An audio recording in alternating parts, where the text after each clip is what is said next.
Super excité, nouvelle saison et c'est ma première saison intégrale parce que j'ai commencé, à faire exactement, YouTube il y a 4 mois dorénavant. Donc du coup, ça va être ma première saison intégrale avec vous. J'espère que ça va être une saison où est-ce qu'on va bien rigoler. On aura des moments, de joie et des moments de peine. Donc du coup, c'est ça aussi le football. C'est pour ça que ça nous transmet des émotions et c'est pour ça qu'on aime passer des moments ensemble. En tout cas, si vous aimez le football en général, si vous aimez le Paris Saint-Germain, si vous aimez la Ligue 1, si vous aimez les différentes coupes, Coupe de France, si vous aimez également la Ligue des Champions, la Coupe d'Europe, l'UEFA, si vous aimez également les sélections nationales telles que l'équipe de France, la CAN, n'hésitez pas sur cette chaîne parce qu'on va être hypé. On a suivi ensemble les Jeux Olympiques et on a passé 4 mois absolument merveilleux, 4 mois qui nous ont permis de nous rapprocher, de devenir des amis, à distance, mais amis quand même. Parce que j'aime lire vos commentaires. Vous me faites hyper. Merci beaucoup d'être là et de mettre des commentaires. Et merci beaucoup aussi d'être là et de suivre la chaîne parce que c'est absolument magnifique. Aujourd'hui, ce qu'on va faire, c'est qu'on va faire une petite analyse. Analyse exactement de ce premier match de championnat qui va opposer exactement le Paris Saint-Germain au Havre. On va faire une petite analyse très détaillée. On va analyser un peu cet effectif du Havre, analyser un peu cet effectif du Paris Saint-Germain et regarder un peu quelles sont les performances un peu historiques et qui, je pense, un peu remporter ce match-là et sur quel score. Je vais donner un peu mon pronostic. Et n'hésitez pas aussi à me donner votre pronostic parce que j'aime savoir exactement un peu ce que vous pensez. Et sans plus temps tarder, on va rentrer un peu dans le vif du sujet. On va regarder cette équipe du Havre. Comme vous voyez, cette équipe du Havre, elle a gagné quand même une Coupe de France. D'accord, ok. Donc du coup, ça c'est une Coupe de France qui date exactement, bah, qui date quand même d'un bout de certain, d'un certain temps. Donc du coup, après, elle a déjà remporté aussi 6 fois la, ou était fait partie exactement de cette équipe qui ont été promues 6 fois. Donc du coup, quand vous regardez un peu cette équipe-là, elle est montée en première division depuis 2 ans. Donc du coup, en termes d'effectifs, elle a un effectif qui est composé essentiellement de 28 joueurs, moyenne d'âge 25 ans. Vous verrez que le Havre a une moyenne d'âge un peu plus élevée que l'effectif du Paris Saint-Germain, qui est assez jeune. En termes d'effectifs, ainsi que de joueurs étrangers, il y a 16 joueurs étrangers, ce qui représente environ 57% de l'effectif. En termes de valorisation, c'est 63 millions de valorisation pour le Havre en termes d'effectif total. Il y a 7 joueurs qui sont des internationaux, 5, 7 joueurs qui sont des internationaux et ils évoluent exactement voilà, au stade Océane où est-ce qu'on va jouer exactement le premier match. En tout cas, quand on regarde un peu les changements autour du Havre cette saison, donc du coup, c'est essentiellement Didier Digard qui remplace Lucas Elsner. Et donc du coup, Elsner qui est parti exactement dans un autre club. Donc du coup, Digard est devenu manager. Donc du coup, il est âgé de 38 ans. Il a signé son contrat en juillet 2024 et son contrat exactement est de 2 ans. Donc du coup, on sait un peu la proximité qu'il a avec les directeurs sportifs du Havre. Donc, du coup, c'est pour ça qu'il a un peu rapproché et ramené directement du côté du Havre, notamment le directeur sportif Bonnemer qui est très proche de Didier Digard. En tout cas, c'est un nouveau challenge pour lui après ce qu'il a connu directement du côté de Nice. Donc, du coup, on va voir directement comment est-ce qu'il va gérer cette équipe du Havre. Équipe du Havre qui a eu beaucoup, beaucoup de mal pour ceux qui ont suivi exactement le commentaire que j'ai fait la saison dernière. Notamment, là où ils pêchaient, c'était essentiellement dans la finition. Ils avaient besoin exactement d'avoir un avant-centre qui soit capable de marquer des buts. L'année dernière, on avait vu qu'ils ne concédaient pas beaucoup, mais ils ne marquaient absolument pas beaucoup non plus. Donc, du coup, c'est pour ça qu'ils étaient la situation, ce qu'ils étaient la saison dernière. Donc, du coup, je pense que c'est l'une des raisons pour lesquelles ils ont fait venir André Ayou. André Ayou, qui est un buteur assez expérimenté et qui est capable exactement d'apporter les buts qui te manquent. Espérons qu'il va s'intégrer très rapidement dans ce groupe-là et qu'il sera en mesure de rapporter un peu son expérience. Après, il y a eu également des recrutements, notamment celui de Nassim Chatli, qui arrive exactement du Wydad Casablanca, ainsi que Mohamed Koné, qui arrive directement de Charleroi.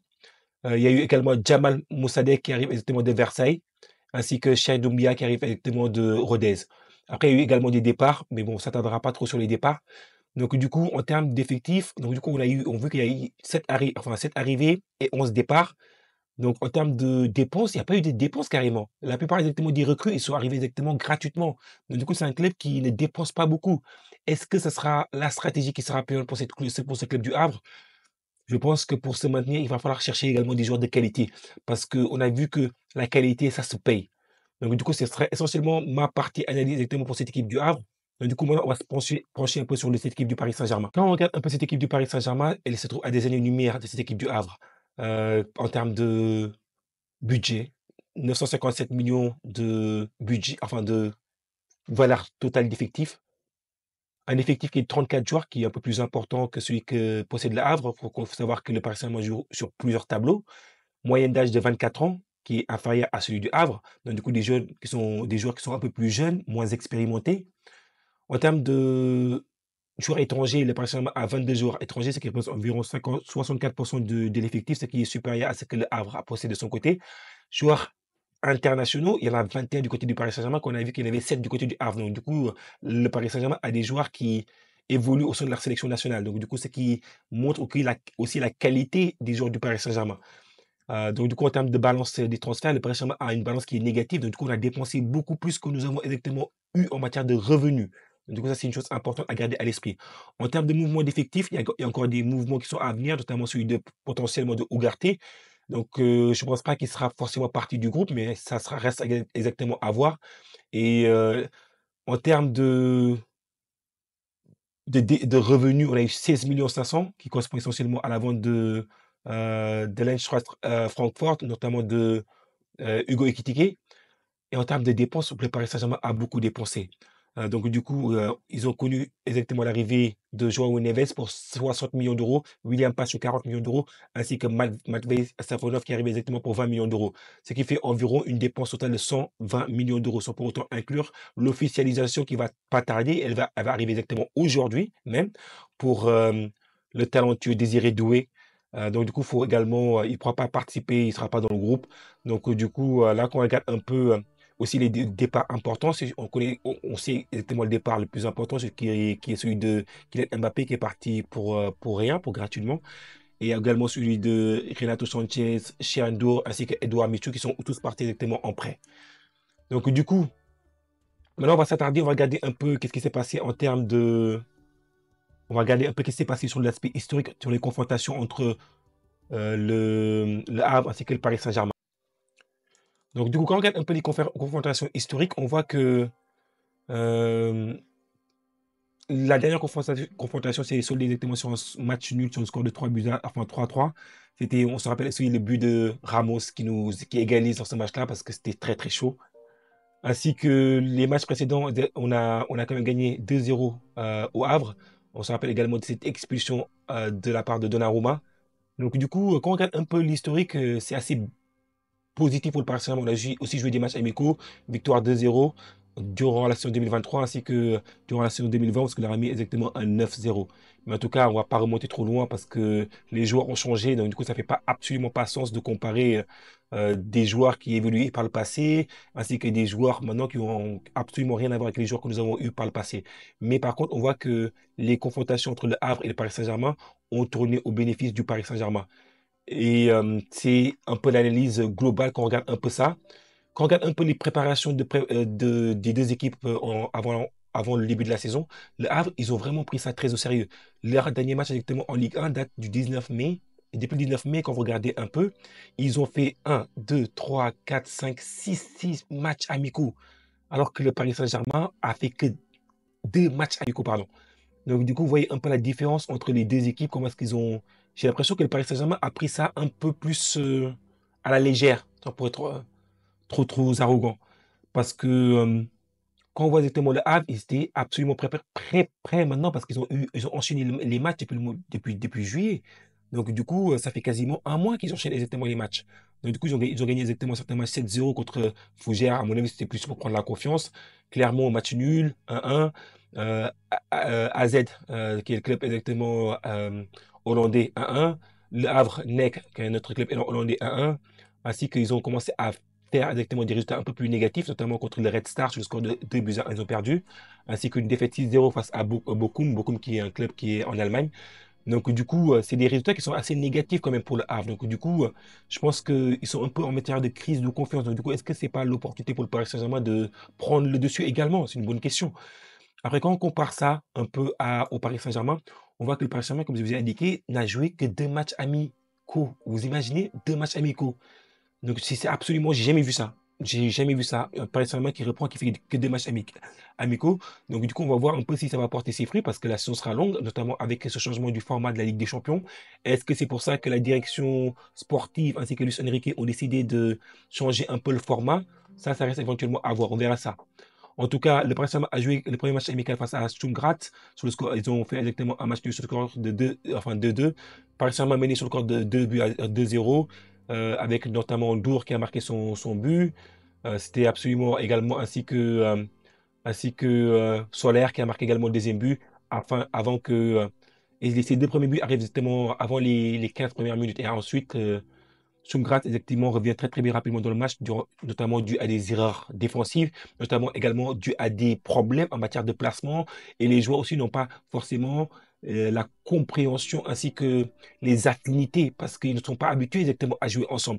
Raison pour laquelle, exactement, quand vous manquez de ces automatismes, donc, du coup, je pense que l'équipe qui sera titularisée exactement demain sera largement différente de l'équipe qui a pu évoluer. Donc, on va plus s'approcher exactement à partir d'un 11 type. Même si avec Luis Enrique, vous le connaissez, c'est absolument impossible de prédire exactement un 11 type. Donc, du coup, je ne vais même pas m'attarder à vouloir prédire exactement un 11 type. C'est une perte de temps avec Luis Enrique. Même si dans les grosso modo, on voit un peu les joueurs qui vont débuter. Après, quand on regarde un peu, donc, du coup, ces deux performances, moi, je pense que cette équipe exactement du Paris Saint-Germain, malgré exactement une reprise assez tardive, je vois que cette équipe du Paris Saint-Germain, quand même, elle a les moyens de pouvoir aller chercher et d'aller battre exactement cette équipe du Havre. Je pense que la qualité au niveau du Paris Saint-Germain s'est accrue comparé exactement à ce que on a eu exactement au Paris Saint-Germain. Le seul départ important est celui de Kylian Mbappé. Donc, du coup, moi, en sachant que cet équipe s'est renforcé, mais également, il faut donner du temps aux joueurs afin de pouvoir s'adapter, comprendre exactement un peu la philosophie de jeu d'un Luis Enrique. Donc, du coup, moi, quand je regarde un peu tout ça, je verrai bien exactement. Je ne vous ai pas fait une composition, mais j'ai quand même marqué un peu à côté un peu la composition que j'aimerais bien débuter sur ce match-là. J'aurais bien un petit Donnarumma au but, Mendes qui commencerait sur le couloir gauche, Hakimi couloir droit, une défense centrale Pacho Marquinhos. J'espère qu'il ne mettra pas exactement un défenseur dont je ne prononcerai même pas le nom. Mais moi, je vais le dire quand même, Skriniar. Parce que Skriniar, il est absolument limite. On dirait qu'il a une charrette derrière le dos. Mais en tout cas, bref. J'aimerais bien voir exactement au numéro 6 commencer à installer un peu un Neves pour lui donner un peu de confiance. Devant lui, j'aimerais bien exactement avoir à gauche un Vitinha accompagné exactement de Warren Zaïre-Emery parce que je pense que ça, ce duo-là pourrait être intéressant en attendant un peu que Ruiz revienne un peu en forme parce que pour moi, Ruiz doit être titulaire dans cette équipe-là. Après, milieu offensif gauche, Barcola, milieu offensif droit, Dembélé, devant Ramos. Donc, du coup, ça serait un peu ma composition avec laquelle je partirai. Et en termes de pronostic de match, n'hésitez pas aussi à me lâcher un peu vos pronostics, la team. Moi, j'aurais bien exactement une victoire du Paris Saint-Germain. Si on connaît à l'extérieur, généralement, on n'est pas forcément très, très bon. Et c'est le début de la saison. Donc, du coup, je verrais bien une petite victoire assez serrée. Donc, du coup, sur le score de 1 but à 0 ou 2 buts à 1 pour le Paris Saint-Germain. En tout cas, vous aussi, lâchez-moi un peu vos pronostics. Dites-moi un peu ce que vous pensez de ce match-là. Qui vous voyez également être l'homme de ce match-là? Parce que je pense qu'il y a des hommes qui vont devoir s'affirmer dans cette équipe-là. On va attendre exactement beaucoup de la part de Vitinha. Deuxième saison on attend exactement des résultats de la part d'un Vitinha qui puisse être en mesure de confirmer son leadership et qu'il prenne exactement un poids de plus en plus important dans cette équipe-là. Marquinhos est délaissé un peu d'un Kylian Mbappé. On se rappelle exactement du coup du brassard. Donc du coup là maintenant, je pense qu'il a plus d'espace pour pouvoir un peu imposer son autorité. Espérons que cette année, qu'il nous fasse exactement une bonne saison.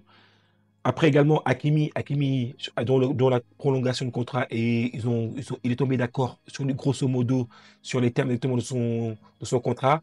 Donc du coup, il y a de grandes chances exactement qu'il reste au Paris Saint-Germain sur la durée. Donc du coup, c'est également Dembélé. Dembélé, on attend beaucoup mieux, notamment dans la finition. Parce qu'on ne peut pas avoir exactement un Dembélé comme on a eu la saison dernière qui manquait absolument tout parce que là, on a un départ de Kylian Mbappé qui marquait 40 buts. Et là, maintenant, comme exactement Luis Enrique l'a dit, il préfère avoir exactement 4-5 attaquants qui marquent exactement 12 buts chacun au lieu d'avoir exactement juste un joueur qui marque 40 buts. Donc, en tout cas, ce joueur-là, en plus de ça, a tendance à monopoliser la balle et tout le monde a tendance à jouer que sur lui, ce qui a fait que votre jeu il est beaucoup plus lisible. En tout cas, la team, une nouvelle fois, n'hésitez pas aussi à suivre la chaîne, c'est important pour aider au développement, liker, parce que ça a pris du temps éventuellement pour préparer des contenus de cette nature-là, ça donne également de la force. Merci beaucoup la team, et on se retrouve également, j'espère que j'aurai le temps de vous faire un petit débrief après le match. En tout cas, bon match à vous tous, profitez bien, et à très très bientôt la team.